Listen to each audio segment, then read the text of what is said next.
اعوذ باللہ من الشیطان الرجیم بسم اللہ الرحمن الرحیم الحمدللہ رب العالمین الصلاۃ والسلام علی خاتم النبیین۔ ناظرین کرام، کتاب اور قلم کے ساتھ میں آپ کا میزبان شاہد مسرور۔ ہر مسلمان دنیا کے کسی بھی کونے میں موجود ہو، اس کی خواہش یہ ضرور رہتی ہے کہ وہ حجاز مقدس کا سفر کرے اور مقامات مقدسہ کی زیارت فرمائے، وہاں جا کر عبادت کرے۔ یہ خواہش بعض لوگ کے دلوں میں بڑی شدت کے ساتھ ہوتی ہے، لیکن جو میری ذات کا تجربہ ہے اور مجھ جیسے بہت سارے لوگوں کا اپنا ذاتی یہ تجربہ ہوگا کہ جب کوئی شخص وہاں ایک دفعہ چلا جاتا ہے تو پھر یہ شدت اور بڑھ جاتی ہے، یہ خواہش اور بڑھ جاتی ہے۔ دل چاہتا ہے کہ واپس نہ آئیں، اور اگر واپس آ جائیں تو پھر بار بار جانے کو دل چاہتا ہے۔ جب تک نہیں گئے تھے تب تک یہ سوچتے تھے کہ شاید جانے کی خواہش بہت شدید ہے، لیکن جب چلے گئے تو احساس ہوا کہ ایک دفعہ جانے کے بعد یہ خواہش کہیں زیادہ شدید ہو گئی۔ اور اسی نسبت سے کچھ اشعار موضوع ہوئے تھے، تو میں جو آپ کی خدمت میں عرض کرنا چاہ رہا ہوں وہ اسی نسبت سے عرض کر دیتا ہوں۔ بات یہ ہے کہ مدینے کی زمین سب سے حسین ہے، مدینے کی زمین سب سے حسین ہے، عبادت کا مزہ تو بس وہی ہے۔ جبین خاک لے کر وجود خاک لے کر آ گیا ہوں، وہاں سجدے میں اب تک یہ جبی ہے۔ اصل میں بات یہ ہے کہ میں وہاں پہنچا ہوا ہوں اور شاید اس وقت الفاظ میرا ساتھ نہیں دے رہے ہیں، کیونکہ بہت سارے ایسے مہربان دوست اب بھی وہاں موجود ہیں۔ اور جب اس کتاب کا تذکرہ ہوا جس کا آج ہم یہاں جس پر ہم گفتگو کرنے جا رہے ہیں، اور یہ بات ہوئی کہ مدینہ منورہ جو ہے وہ کیسی سرزمین ہے، وہاں کی نسبت سے آپ صلی اللہ علیہ وسلم نے کیا فرمایا، وہاں تقدیس کیا ہے، عبادتیں کیا ہیں، تو بہت کچھ ایسا ہے جو اس وقت ذہن میں بھی اور نظروں کے سامنے آ گیا ہے۔ اور یہ حقیقت ہے کہ بڑی شدت کے ساتھ انسان اس ضرورت کو محسوس کرتا ہے کہ وہ مقامات مقدسہ پر جائے، زیارت کرے، اور خاص کر مدینہ منورہ میں عبادت کرے۔ آج ہم وفاء الوفا پر گفتگو کر رہے ہیں۔ یہ کتاب ہے حضرت امام سمہدی رحمۃ اللہ علیہ کی، اور اس کتاب میں مدینہ منورہ کی نسبت سے جو میں آپ سے عرض کرنا چاہ رہا تھا، جو میرے جذبات ہیں، جو ہر مسلمان کے جذبات ہیں، ان کی بڑی خوبصورتی کے ساتھ نمائندگی بھی ہے، اور راستہ بھی بتا دیا گیا، سمت کا تعین بھی کر دیا گیا کہ ہمیں کس طرح سے مدینہ منورہ کی تقدیس کو پیش نظر رکھنا ہے۔ آج ہم بات کریں گے وفاء الوفا پر، اور گفتگو کرنے کے لیے ہمارے ساتھ جو معزز شخصیات تشریف فرما ہیں ان میں استاد الاساتذہ محترم مفتی علامہ شاہ حسین گردیزی صاحب ہمارے ساتھ موجود ہیں، ہمیشہ تشریف فرما ہوتے ہیں، ہمارے محترم ہیں، ہمارے بھی استاد ہیں، اور ہم ان کے علم سے بہت زیادہ مستفید ہوتے ہیں۔ السلام علیکم مفتی صاحب۔ دوسری شخصیت ہمارے ساتھ تشریف فرما ہیں، یہ بھی ماشاءاللہ سے صاحب علم شخصیت ہیں، کم عمری میں انہوں نے جتنا علم حاصل کیا ہے، اور یہ علم کی منازل اللہ ان کو زندگی دے، ترقی عطا فرمائے، اور یہ علم کی منازل اگر اسی طرح سے طے کرتے رہیں تو ہمیں یقین ہے کہ آنے والے وقتوں میں ان سے سیکھنے والوں کو بھی، اور پھر ان کے علم کی نسبت سے آج کی نسل کو بھی اور آنے والی نسلوں کو بھی بہت فائدہ ہوگا، کیونکہ علم سے محبت ہی انسان کو ممتاز بھی بناتی ہے، محترم بھی بناتی ہے، اور زندہ بھی رکھتی ہے۔ تو ہمارے ساتھ محترم ڈاکٹر مفتی عمیر محمود صدیق صاحب تشریف فرمائیں۔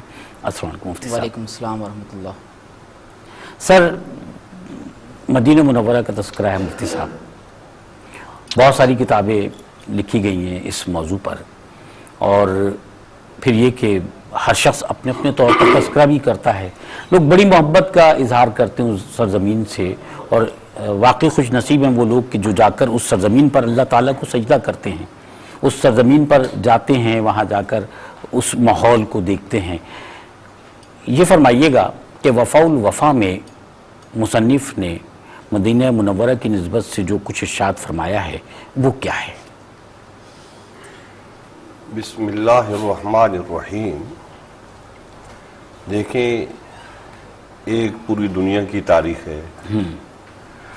ایک تاریخ کی وہ کتابیں ہیں جو بادشاہوں کے حالات پر لکھی گئی ہیں. صحیح. پھر یہ ہے کہ کسی ایک بادشاہ کے حالات کے اوپر لکھی گئی ہیں. پھر یہ بھی تاریخیں ہیں کہ مختلف شہروں کا تعارف جو ہے وہ بھی ہوتا ہے کتابوں میں. ہوتا ہے جی. تو یہ ہر آدمی کا ایک رخ ہوتا ہے، تو اس رخ کے حساب سے وہ کتاب لکھتا ہے. جن لوگوں کو تاریخ سے دلچسپی ہوتی ہے تو وہ ایک چھوٹی سی بستی ہوتی ہے اس کی بھی تاریخ لکھ دیتے ہیں. صحیح. اور جو ان کی معلومات ہوتی ہیں وہ پیش کر دیتے ہیں تاکہ آئندہ آنے والے لوگوں کے لیے یہ بنیاد بنے اور اس پر وہ اپنی عمارت تعمیر کریں. صحیح. مکہ مکرمہ ہے اور مدینہ منورہ ہے، یہ دونوں وہ پاکیزہ مقامات ہیں جن سے ایک مومن کو محبت ہوتی ہے، اور ان دونوں جگہوں کو ہم حرمین شریفین کہتے ہیں. جی ہاں. مکہ مکرمہ جو ہے اس کا اپنا ایک مرتبہ ہے، مقام ہے، اور مدینہ منورہ جو ہے اس کا اپنا ایک مقام اور مرتبہ ہے. حضور اکرم صلی اللہ علیہ وبارک وسلم مدینہ تشریف لے گئے تو گویا کہ آپ نے مدینہ کو پسند کر لیا. صحیح. کیونکہ آپ مکہ مکرمہ سے جانا نہیں چاہتے تھے، حالات کے جبر نے آپ کو مدینہ منورہ پہنچا دیا. تو جب آپ مدینہ منورہ پہنچ گئے تو آپ وہاں پر دعا فرماتے تھے کہ اے باری تعالیٰ ہمیں مدینہ منورہ سے ایسی محبت عطا فرما جیسے ہم مکہ مکرمہ سے محبت کرتے تھے یا اس سے بھی زیادہ. تو گویا حضور اکرم صلی اللہ علیہ وبارک وسلم مدینہ منورہ سے محبت کرتے تھے. اور جب آپ وہاں پر تشریف لے گئے تو اس وقت مدینہ کا نام مدینہ نہیں تھا، یثرب تھا. جی ہاں. اب تاریخ جو ہے نا وہ ہمیں بہت ساری باتیں بتاتی ہیں. اس میں ایک بات بھی یہ بات بھی ہے کہ پرانے زمانے میں کوئی حکمران تھا، اس کا نام یثرب تھا، بارکیف اس خطے کا نام یثرب تھا، شہر کا نام یثرب تھا.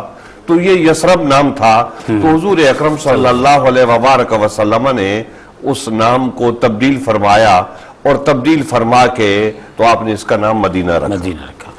اب قرآن حکیم میں یثرب کا ذکر موجود ہے، اور ظاہر ہے وہ باقی رہے گا، ختم نہیں ہوگا کہ یہاں مدینے کی تاریخ آئے گی وہاں یہ بات بھی آئے گی کہ اس کا پرانا نام یثرب ہے. حضور اکرم صلی اللہ علیہ وبارک وسلم نے اس کا نام مدینہ رکھا، اور آپ کی خواہش یہ تھی کہ لوگ اب اس کو یثرب نہ کہیں، مدینہ ہی کہیں. تو حضور اکرم صلی اللہ علیہ وبارک وسلم کی اس خواہش کی بنیاد پہ لوگ جو ہے وہ مدینہ کو مدینہ ہی کہتے ہیں. حضور اکرم صلی اللہ علیہ وبارک وسلم نے مدینہ کی بہت ساری خوبیاں بیان فرمائی. ان میں آپ نے یہ خوبی بھی بیان فرمائی کہ یہ مدینہ جو ہے یہ آدمی کو پاک کر دیتا ہے.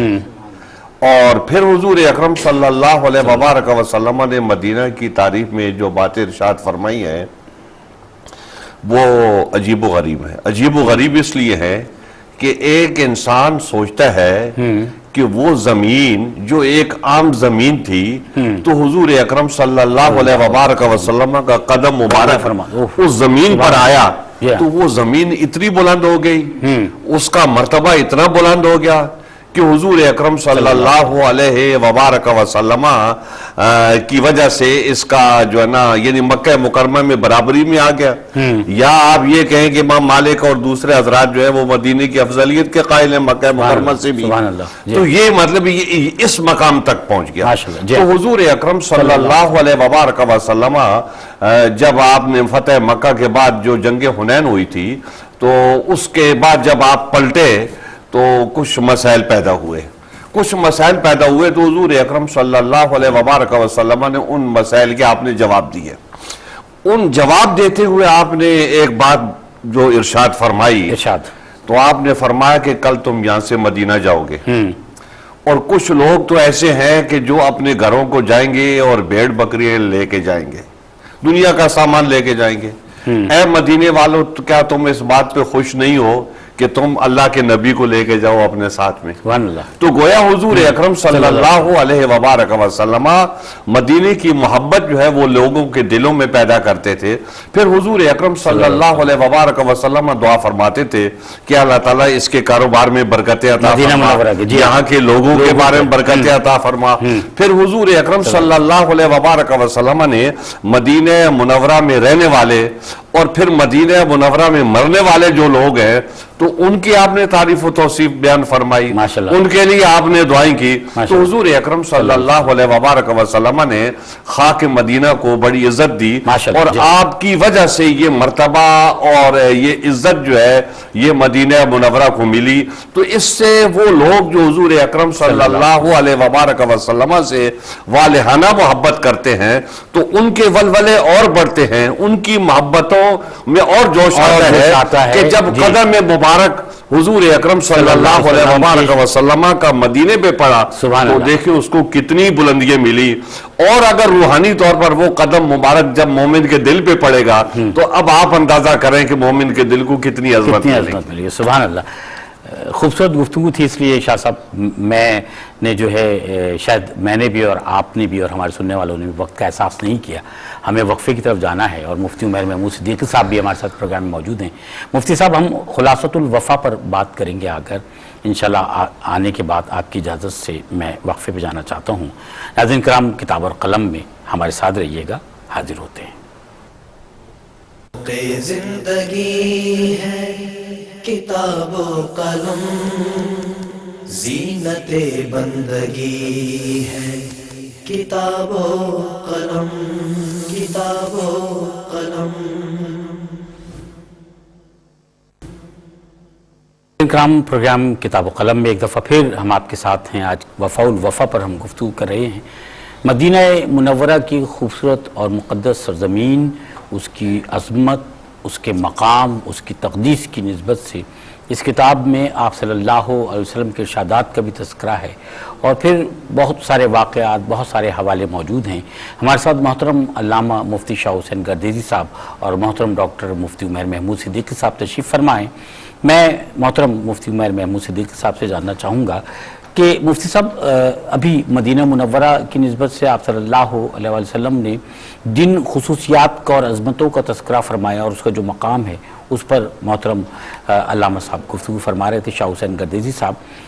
آپ یہ فرمائیے کہ خلاصۃ الوفا میں مصنف نے کن کن موضوعات کو زیر بحث لا کر گفتگو فرمائی ہے. بسم اللہ الرحمن الرحیم. حضرت امام علی سمہودی رحمۃ اللہ تعالی علیہ کی ولادت سن 844 ہجری میں ہوئی ہے اور آپ کا وصال سن 922 ہجری میں ہوا. ماشاءاللہ.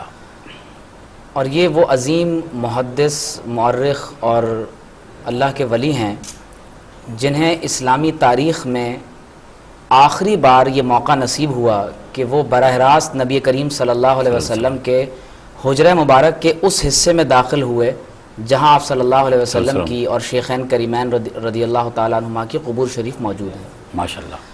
اور اس کا سبب یہ بنا کہ سلطان اشرف قائی طبائی کے زمانے میں جب نبی کریم صلی اللہ علیہ وسلم کے روضہ اقدس کے قریب مسجد نبی شریف میں آگ لگی تو اس کی وجہ سے وہ حصہ ڈیمیج ہوا اور اس کو نقصان پہنچا. تو شیخ نے اپنی کتاب میں خود اس بات کا ذکر کیا کہ جب اس کی تعمیرات کا سلسلہ جاری رہا تو میرے پاس اس تعمیرات کا جو متولی تھا وہ میرے پاس حاضر ہوا اور اس نے کہا کہ آپ چلیں اور یہ شرف پائیں کہ نبی کریم صلی اللہ علیہ وسلم کی قبر انور کی براہ راست زیارت کر سکیں. تو اس وقت شیخ سمہودی رحمۃ اللہ علیہ فرماتے ہیں کہ میرے اوپر ایک وجد کی سی کیفیت طاری ہو گئی. اچھا. اور پھر آپ نے وہاں باقاعدہ جا کر زیارت بھی کی اور وہاں کے اندر کے احوال کو بھی بیان فرمایا. اور پھر آپ فرماتے ہیں کہ میں نے ایک قصیدہ صرف اس نیت سے لکھا تھا کہ میں حضور علیہ السلام کی بارگاہ میں اسے پیش کروں.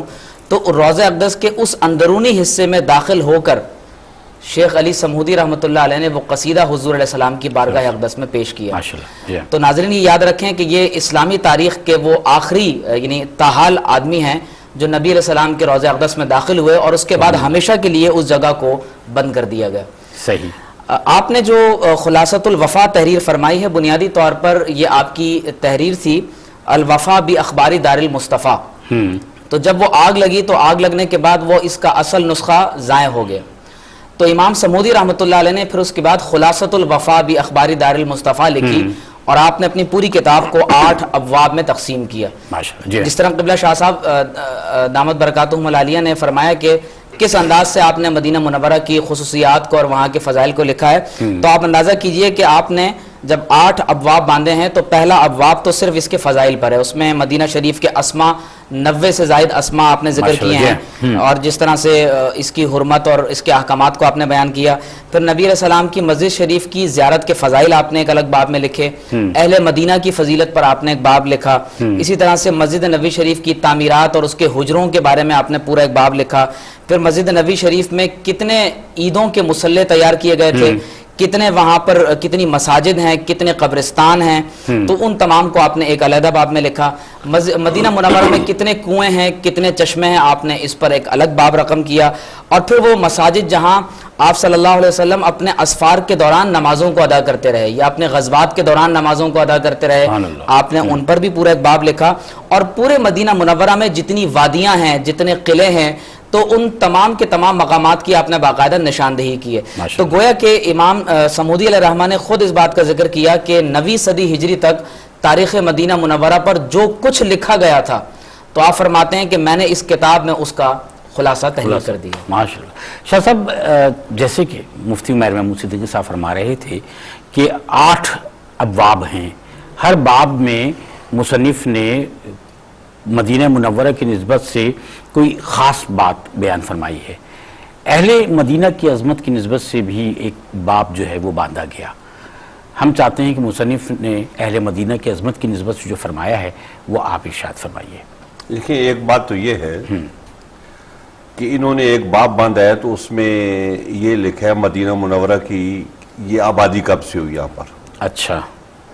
تو انہوں نے سب سے پہلے اس بات کو بیان کیا ہے کہ یہاں یہود جو ہے وہ سب سے پہلے آئے، کیونکہ ان کے خیال میں ان کی جو معلومات تھیں کہ حضور اکرم صلی اللہ علیہ وبارک وسلم شام اور یمن کے درمیان میں ایک ایسی جگہ جو باغات والی ہے، سرسبز و شاداب ہے، تو وہاں نبی آخر الزمان آئیں گے. تو اس حوالے سے وہ یہود جو ہے وہ یہاں آ کر آباد ہوئے تھے.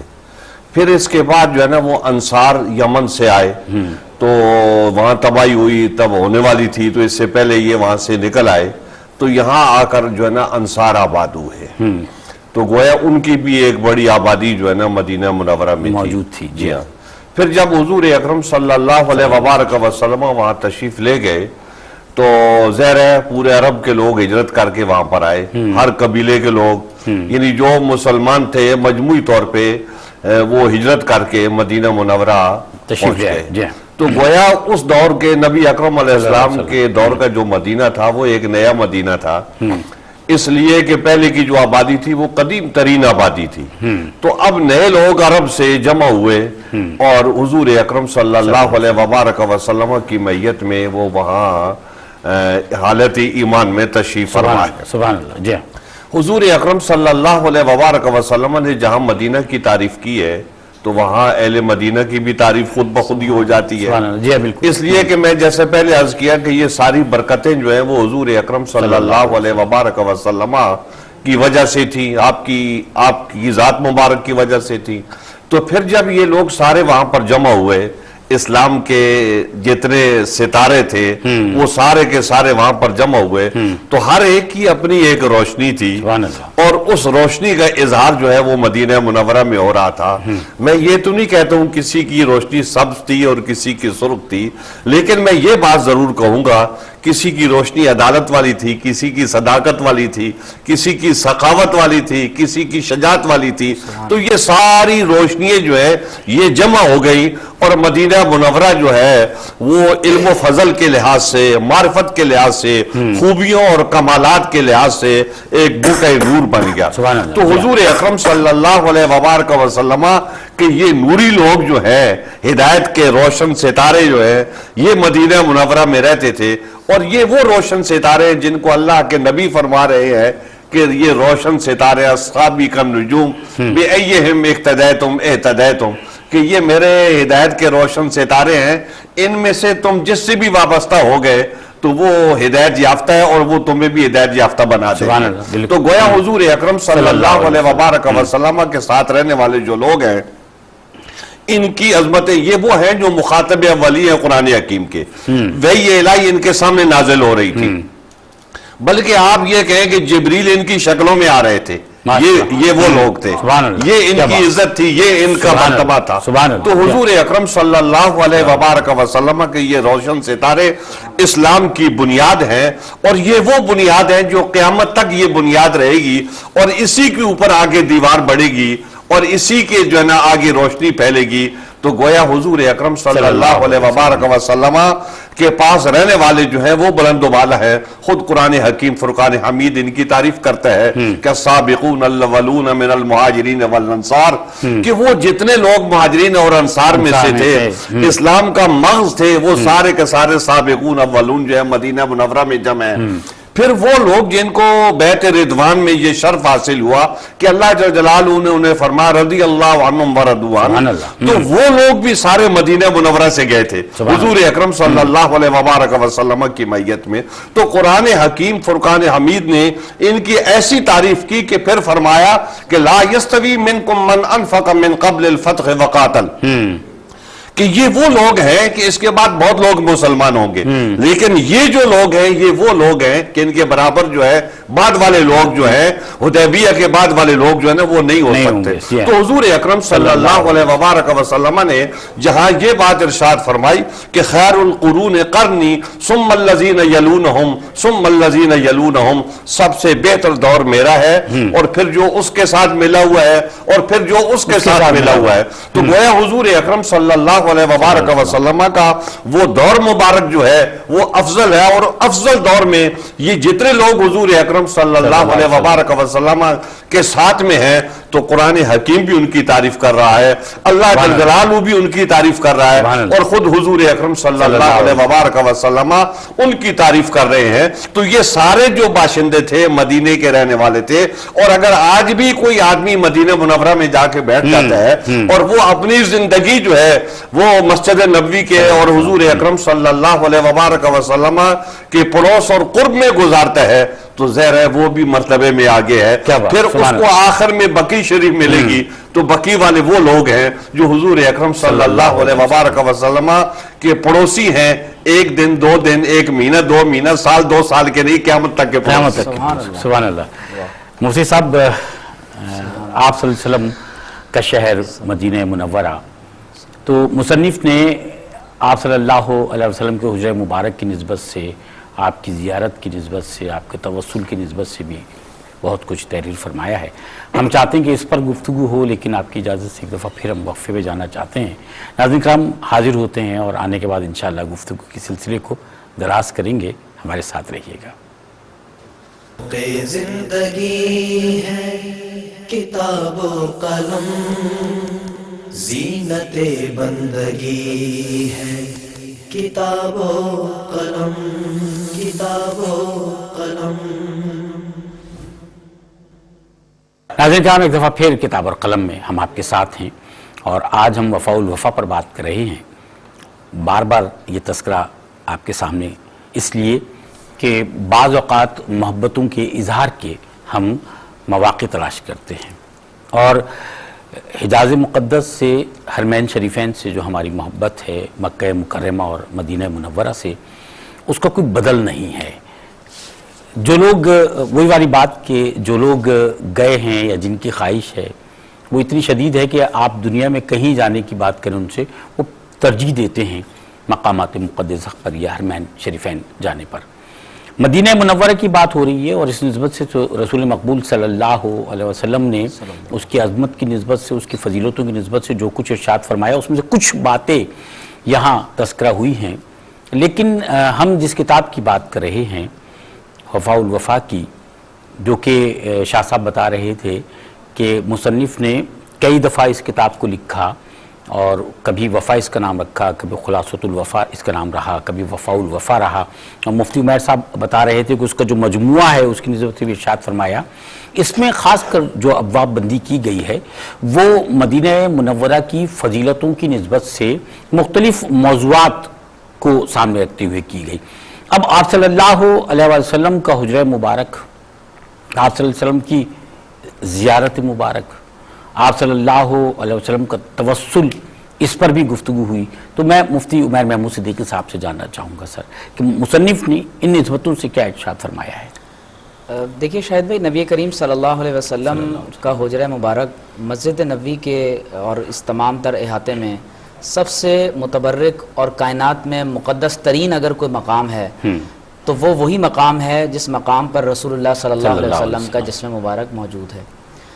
آپ حجرہ مبارک کے ساتھ ریاض الجنہ کے بائیں طرف اگر آپ اپنا قبلے کی طرف اپنا رخ کریں تو ریاض الجنہ کے بائیں طرف آپ قبلے کی سمت سے لے کر تہجد کے چبوترے تک جو مقام دیکھتے ہیں، ظاہر بیبرس یہ مصر کے ایک حاکم تھے، انہوں نے سن 678 ہجری میں یہ پورا احاطہ انہوں نے بنوایا ٹھیک، اور تاحال یہ اسی طرح سے قائم ہے.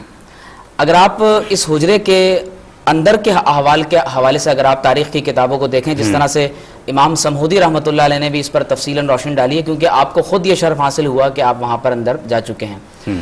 تو آپ دیکھیے کہ ہمارے ہاں جس طرح سے تصاویر میں بھی اور جو لوگ وہاں پر گئے ہیں تو انہیں ایک تہجد کا مقام نظر آتا ہے، تو اصل مقام یہ نہیں ہے.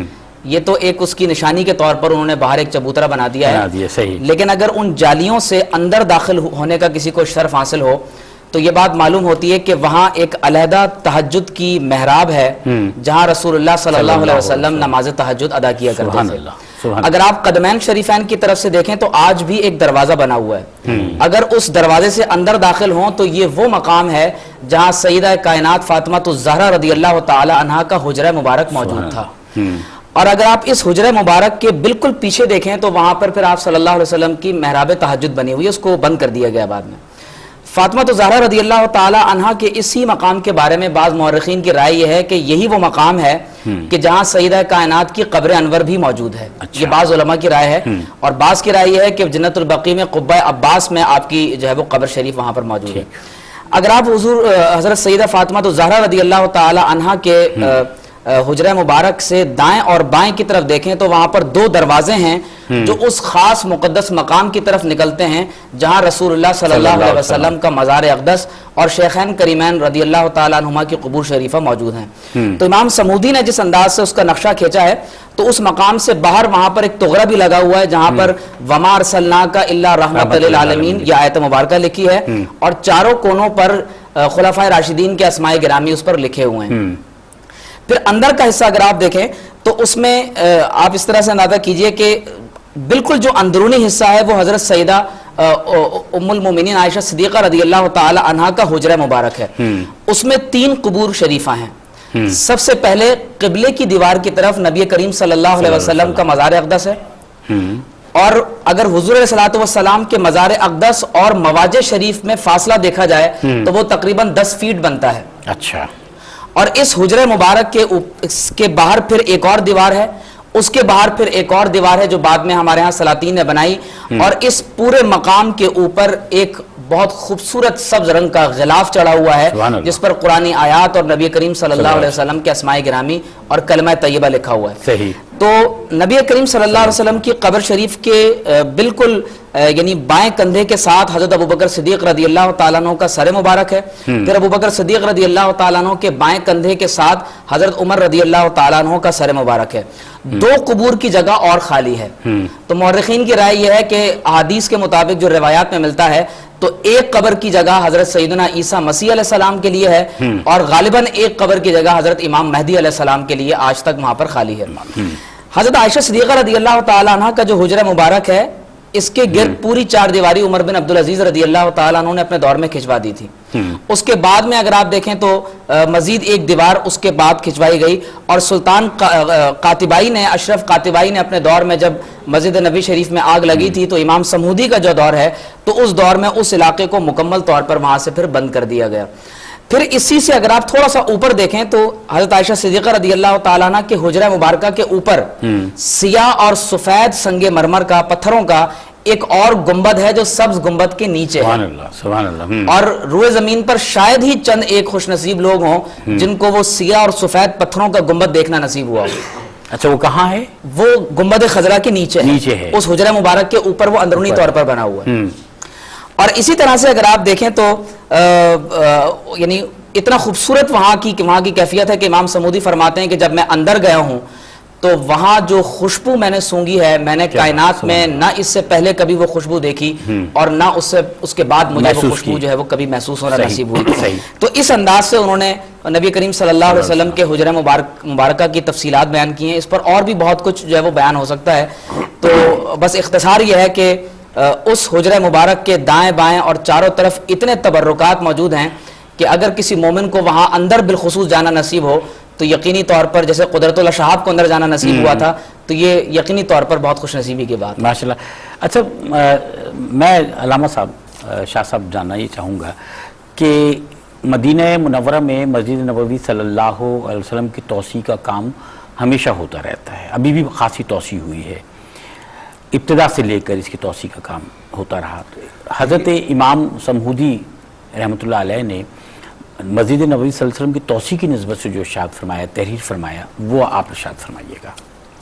دیکھیں حضور اکرم صلی اللہ علیہ وآلہ وسلم نے پہلے مسجد نبی قائم فرمائی، صحیح، پھر اس کی توسیع کی ضرورت پیش آ گئی آپ کے دوری میں، تو آپ نے اس کی توسیع فرمائی خود ہی. اور پھر حضرت عمر فاروق رضی اللہ تعالیٰ عنہ کے دور میں اس کی مزید توسیع ہوئی. پھر جب حضرت عثمان ابن عفان رضی اللہ تعالیٰ عنہ کا دور آیا تو اس میں اور مزید اس کی توسیع ہوئی. تو گویا خلفائے راشدین کے دور میں یہ توسیع جو ہے یہ اس طریقے سے ہوتی رہی اس کی.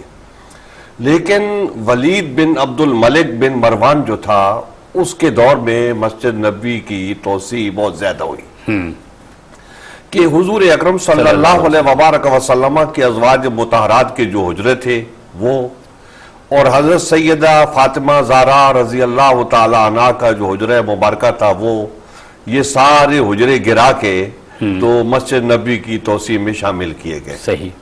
تو اس گرانے کے بارے میں بھی جو ہے نا انہوں نے امام سمودی نے لکھا ہے کہ حضرت حسن بن حسن اور حضرت فاطمہ بن حسین جو ہے یہ حضرت فاطمہ والے حجرے میں قیام پذیر تھے ماشاءاللہ اپنے بچوں سمیت. اور ان سے جب کہا گیا کہ آپ خالی کرو تو انہوں نے کہا ہم خالی نہیں کرتے. پھر جب ان سے یہ بات کہی گئی کہ آپ پیسے لے لیں تو انہوں نے کہا ہم پیسے بھی نہیں لیتے. تو گویا بڑی مشکل سے وہ خالی کروانا پڑا. اسی طریقے سے ام المومنین حضرت حفصہ کا جو حجرہ تھا تو وہ حضرت عمر فاروق رضی اللہ تعالیٰ عنہ کے پوتے کی دسترس میں تھا. اچھا.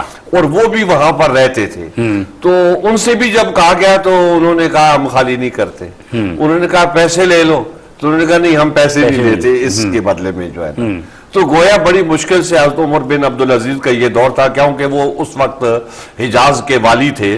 تو ان کے دور میں جو ہے یہ حجرے شریف جتنے ہیں یہ گرا کے مسجد نبی میں شامل کیے گئے. ٹھیک.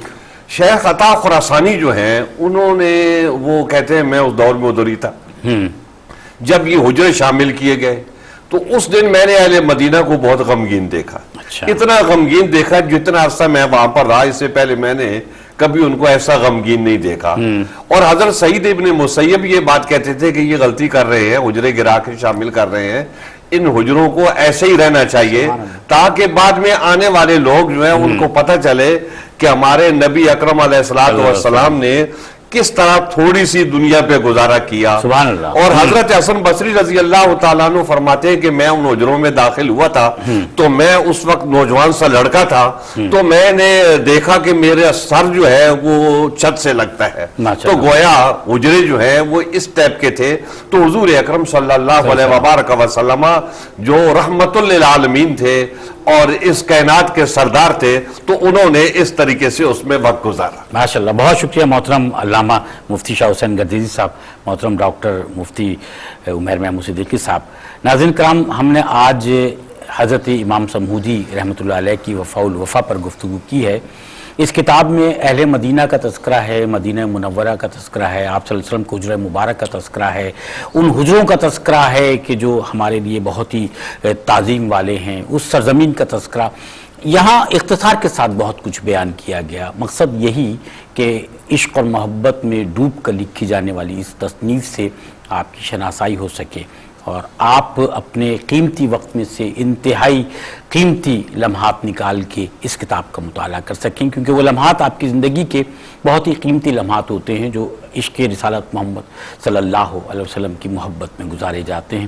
میں وہ اشعار ایک دفعہ پھر آپ کی نظر کر دیتا ہوں کہ مدینے کی زمین سب سے حسین ہے، مدینے کی زمین سب سے حسین ہے، عبادت کا مزہ تو بس وہی ہے، وجود خاک لے کر آ گیا ہوں، وہاں سجدے میں اب تک یہ جبھی ہے.